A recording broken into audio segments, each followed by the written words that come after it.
We had a good start in the SEC. I think we played, a little better in the last game, paid better attention to detail, had more success when we did.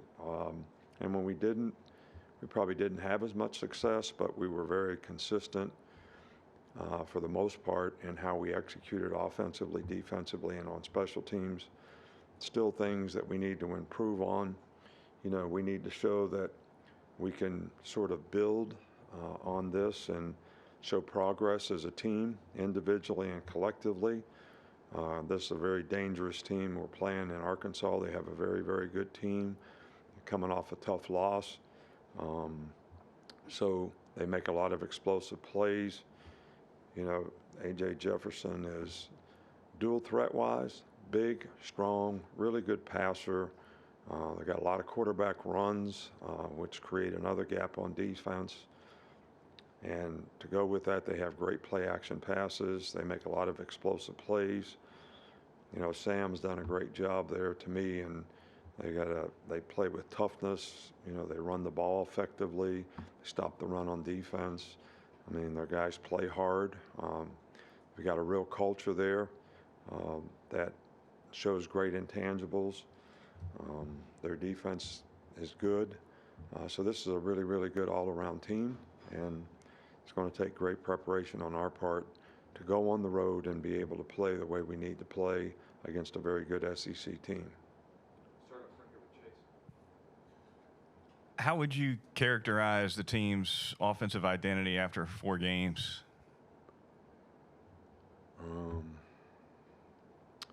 I think you build an identity over a season, and we're going to continue to try to do that so that we have balance and we feature the players that we have on our team so that they have the best opportunities to be successful. I think there's been times when we've done that extremely well, and there's times that we haven't, but I really can't. We made a lot of explosive plays in the last game, which we want to continue to be able to do, to utilize the skill players that we have and run the ball effectively when we need to. So we're still, building on that identity, but I think the players are making really good progress. Michael? After 4 games of film work, watching Drew Sanders, where have you seen him take his game at Arkansas? Well, Drew was a good player when he was here. Unfortunate injuries, and he's certainly playing well for them. And it's good to see that he's doing a good job for them. We're happy for him and his family. Back over to Charlie. Bryce obviously had a big year for you guys last year, but where have you seen him improve the most from year 1 as a starter to now?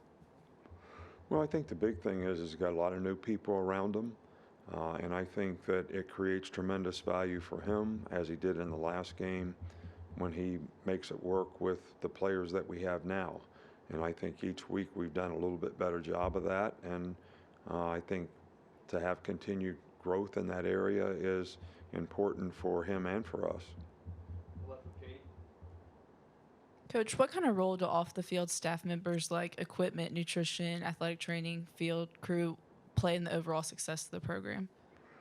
Well, you can't have success without them, I can tell you that. And I think they do. That's one of the things that we have a great team here. Everybody contributes in a really positive way. Training staff is tops in the country. Medical staff's tops in the country. I think our players believe and trust in those people. We have a great nutrition program for our players that we're constantly trying to get them to take advantage of. The equipment guys, these guys have to do more to get ready for a game than probably anybody, and it goes pretty much unnoticed by everybody except us. So I don't think you can have a great program if you don't have great people in all those support roles. What would you say have been some of the keys to success for the run defense through the first 4 games?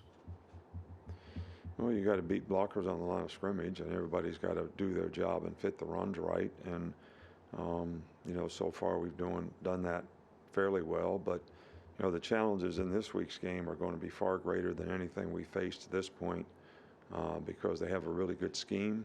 There are a lot of quarterback runs involved in it. So it's going to take a great week of preparation for us to be able to play the runs well in this week.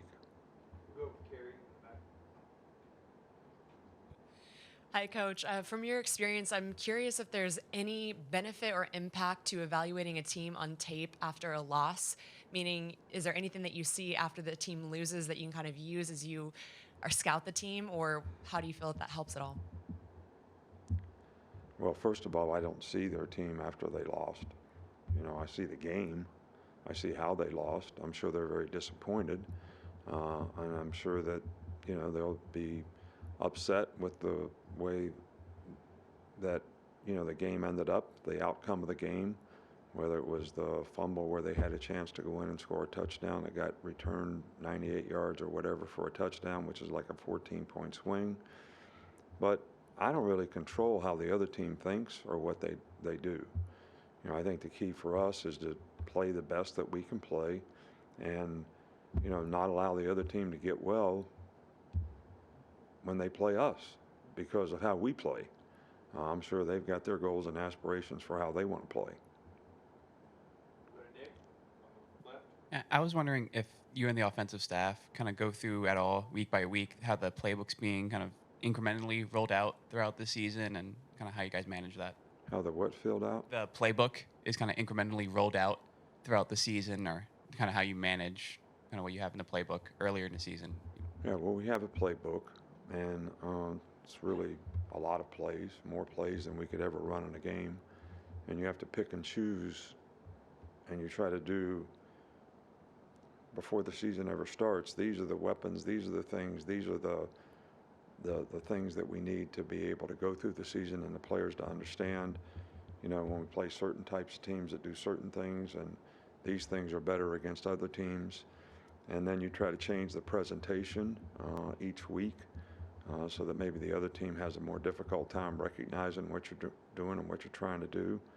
But you don't take the whole playbook, nor do you sort of reinvent the wheel every week for what you want to do. Because it's what the players know and it's what they can execute. I think you tweak it from week to week. You add some things, you do some things that you haven't done in the past couple of weeks. And we do self-scout on ourselves each week, the cumulative of what we've done throughout the season, so that we can see if there's some tendencies that we're creating and how we could, maybe break those in, future games and future game plans. And yes, I do meet with the offense about that. I meet with them about a game plan. I meet with them about, the openers that we have in each game, how we're going to start each game. Philosophically, how do we want to, go about attacking the other team?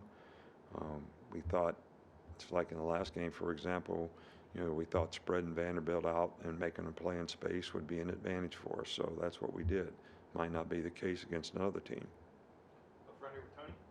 Drew Sanders has played more inside linebacker at at Arkansas. Is that a role that you kind of envisioned for him here? And then what does it say about his versatility that he's able to kind of do both? Right. Well, that was probably what we were going to do, but never worked out. It is what it is. It's good for him that he can play, both positions, and that he's doing well. And Nick, just wanted to ask you about KJ Jefferson, just his size and how tough he is. If in coaching or in practice this week, are you really focusing on wrapping up and tackling, and just how dynamic of a threat is he, both as a passer and a runner? Well, I mentioned before what a dynamic player that he is. Big, strong guy, hard to tackle, hard to sack, hard to get on the ground, can push the pile and run over people when he runs quarterback runs. Very physical, player. So all those things that you mentioned are certainly things that we want to emphasize this week. But you can't minimize the effectiveness of this guy as a passer. He is really, really good. He's got a strong arm, throws the deep ball well, and, they make a lot of explosive plays because they run the ball extremely well. They have really good play action passes, but he executes it both ways very, very well. Okay, so two more, Mason, and then in the back. Of course, Kobe Prentice is starting for. He's one of your wide receivers, but also number 17, Isaiah Bond, and 19, Kendrick Law, got some time early in last game. Just what have you seen from this freshman wide receiving group that's kind of impressing you, whether in games or in practice? Yeah, well, those guys are talented guys, and they're also smart guys. They've been able to learn the offense and make, really good incremental progress week in and week out, and we knew that those guys were good players when we recruited them, but we also knew that we needed, some of the younger players to be able to develop into roles on the team to give us the kind of depth that we need at the wide receiver position. So we've been very pleased with the way that has, sort of transpired to this point. But again, for every position on the team, how they can build on continued improvement will be a real key for us down the road. Finish up in the back. Early on in last week's game, Vanderbilt was having some success with some back shoulder passes. What would you say makes that pass so hard to defend? Well, I think that, if you got a guy cut off, which means you're in good position, you probably can defend the long ball because you're in that position. So the quarterback and the receiver throwing it to the back shoulder makes it difficult for the defensive back when he's in good position to be able to turn in the guy and play that ball. And it's kind of a timing throw, but it's something that we work on quite a bit. We didn't always play it great in the game, but you got to give some credit. Their number 14 is a pretty good player too. And we didn't give them the over-the-top ball, which is probably even more important. All right, Coach. Thank you. All right, thank you.